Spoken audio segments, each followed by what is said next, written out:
के तीसरे दिन चंद्र घंटा का ध्यान, मस्तक पर है अर्धचंद मंद मंद मुस्कान। सिंह वाहिनी का चमके मोहक सर्व शरीर, करती विपदा शांति हरे भक्त की पीर। या देवी सर्वभूतेषु मां चंद्रघंटारूपेण संस्थिता, नमस्तस्यै नमस्तस्यै नमस्तस्यै नमो नमः। जय माता दी। ओम नमः शिवाय। प्रिय भक्तगणों, आज चैत्र नवरात्रि का तीसरा दिन है और आज चैत्र महाशुल्क पक्ष की तृतीया तिथि है। आज का दिन माता चंद्रघंटा को समर्पित है। आज के दिन माता चंद्रघंटा की पूजा तथा दुर्गा सप्तशती का तीसरा पाठ करने से व्यक्ति को शारीरिक मानसिक कष्टों से मुक्ति मिल जाती है। नकारात्मक ऊर्जाओं से माता रानी भक्तों की रक्षा करती है। भावनाओं को स्थिर कर धन वैभव की प्राप्ति, निराशा, निर्बलता, दरिद्रता जैसे विकारों को माता रानी भस्म कर देती है। शक्ति, साहस जैसे गुण श्रवणकर्ता के तन मन में सहनशीलता भर देती है। तो आज मैं सुना रही हूँ माँ चंद्रघंटा के तीसरे दिन दुर्गा सप्तशती का तीसरा अध्याय। सभी भक्तगण इस कथा को, तीसरे अध्याय को बड़ी ही श्रद्धा, ध्यान, प्रसन्नचित्त मन से सुनिएगा। दुर्गा पाठ का तीसरा शुरू करूँ अध्याय, जिसके सुनने मात्र से सब संकट मिट जाए। मेधाऋषि बोले सुन राजन धर ध्यान, भगवती देवी की कथा सबका करे कल्याण। महर्षि मेधा ने कहा, महिषासुर की सेना नष्ट होती देखकर उस सेना को सेनापति चिक्षुर क्रोध में भरकर देवी के साथ युद्ध करने के लिए आगे बढ़ा। वह देवी पर इस प्रकार वाणों की वर्षा करने लगा मानो सुमेरु पर्वत पर बादल पानी की धारा बरसा रहे हों। इस प्रकार देवी ने अपने वाणों से अनेक वाणों को काट डाला तथा उसके घोड़ों व सारथी को मार दिया। साथ ही उसके धनुष और उसकी अत्यंत ऊंची ध्वजा को भी काटकर नीचे गिरा दिया। उसका धनुष कट जाने के पश्चात शीघ्र ही उसके शरीर के अंगों को भी अपने वाणों से बींध दिया। धनुष, रथ, घोड़ों और सारथी के नष्ट होने पर वह असुर ढाल और तलवार लेकर देवी की ओर आया। उसने अपनी तीक्ष्ण धार वाली तलवार से देवी के सिंह के मस्तक पर प्रहार किया और बड़े वेग से देवी की बाईं भुजा पर वार किया, किंतु देवी की बाईं भुजा को छूते ही उस दैत्य की तलवार टूटकर दो टुकड़े हो गए। अब तो दैत्य ने क्रोध में भरकर त्रिशूल हाथ में लिया और उसे भद्रकाली देवी की ओर फेंका। आकाश मार्ग से आता हुआ वह त्रिशूल सूर्य के समान अत्यंत प्रज्वलित हो उठा।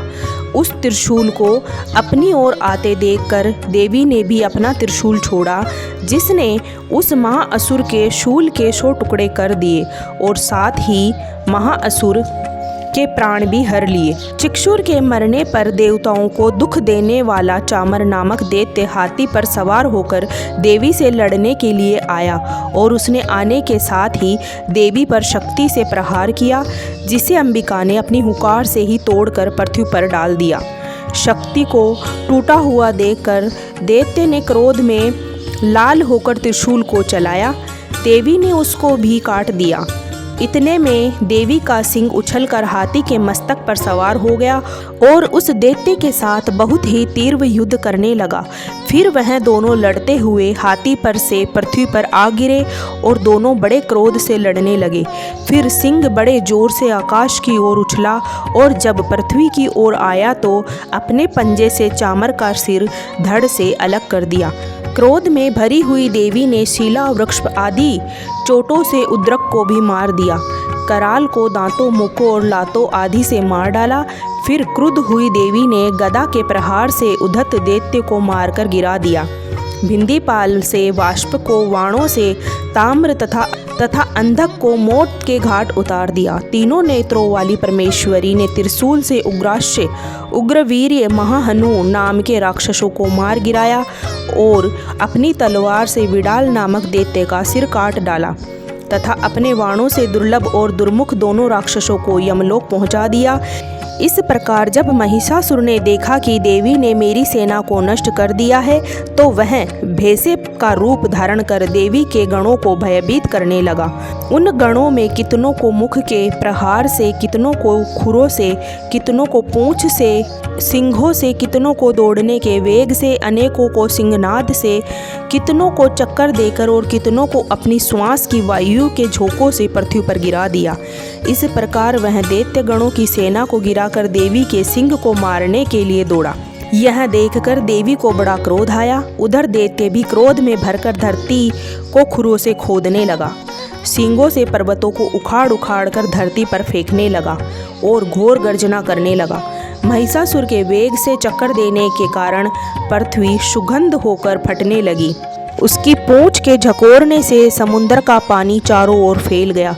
हिलते हुए सींगों के आघात से मेघ खंड खंड हो गए और श्वास की वायु से आकाश में उड़ते हुए पर्वत नीचे गिरने लगे।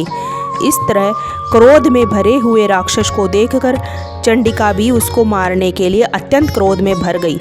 देवी ने पाश फेंक कर उस दैत्य को बांध दिया।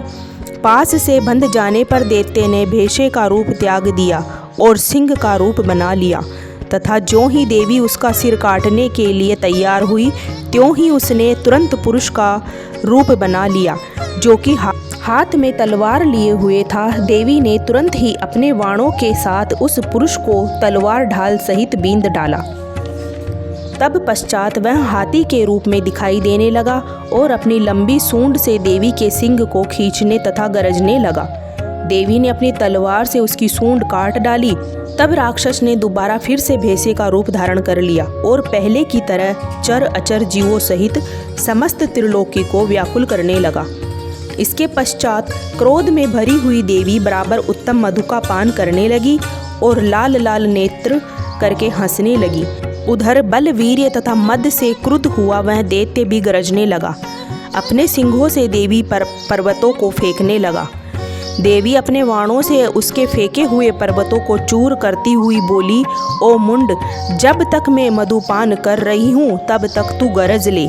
इसके पश्चात मेरे हाथों से तेरी मृत्यु हो जाने पर देवता गरजेंगे। महर्षि मेधा ने कहा। इस प्रकार कहकर देवी उछलकर उस दैत्य के ऊपर चढ़ गई और अपने पैर से दबाकर त्रिशूल से उसके गले पर आघात किया।